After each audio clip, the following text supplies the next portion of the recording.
My name is Timothy Davidson Sr. I am the Chief Financial Officer for Training Solutions LLC. I'm also the author of a book, In a Desert Land, Economic Survival Strategies for Minorities in America.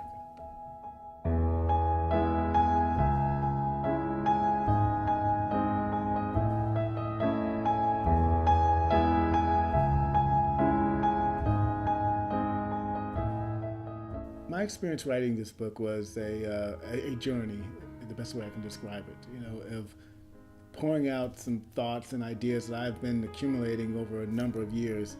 And then through my time exposing those books, I learned a lot about myself, learned a lot about my family, and also was able to pull together some facts and figures that I always knew were there, but now I had evidence to prove some of the things that I've been thinking all along. So looking at where that came from, and it was back in some politician was talking about how difficult it was to get money, for the government for projects and stuff that they needed, and it says better, it's easier to get it from a tree than to get it out of Congress. But money does grow on trees, but they're family trees.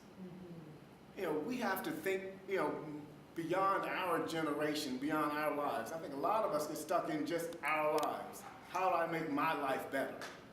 What do I want? And I believe that a lot of us as African Americans and minorities in America don't really understand the struggles and challenges that we face in America. We've bought into certain things, and so we act and respond in a certain way. And so I wanted to describe that environment that we really exist in, hoping that it will open people's eyes. Also talk about some of the mistakes or actions we take that potentially make things worse for us, and finally give them some strategies for making things better for themselves. Not giving them solutions, because I think people always want people to give them solutions and ways to fix things, instead of actually critically thinking themselves and figure out what works best for them to solve the problems that they face. And one of the things that I believe, or I've seen in people, is that they blame themselves a lot for the struggles, especially financially, that they have, not understanding that there are forces out there that are making it very difficult for them to survive as it is. So I want them to get away from blaming themselves a lot for what they see, but also holding themselves accountable for what they do and how they move forward from here, right? If you know that things are tough for you, then and someone tells you some of the things that you're doing wrong, now you are accountable for living in that tough environment and stop making the mistakes that are making things so difficult for you, and taking the actions necessary to improve your situation. I also want people to believe or think beyond themselves, or beyond their lives, to think through to their children's lives and their children's lives. That this is generational things that would have to be done in order for us to change the situation that we face. 40 years from now, I want to be able to hand this money to them, or have someone hand that money to them. How much do you think that money would have grown with just 5% interest?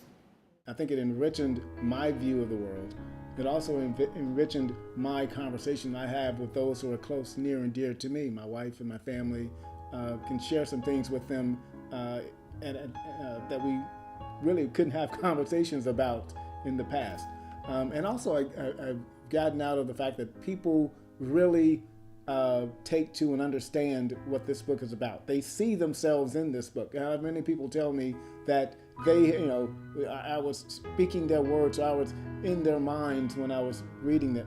They were reading this book. And some of the same thoughts that they've had, some of the same experiences that they've had, they see this, jumping off the page at them, and it's, either encouraging them, and also challenging them to change their behaviors. Is there a continuing story there that I want to tell? And obviously there are some other things I didn't put into the first book.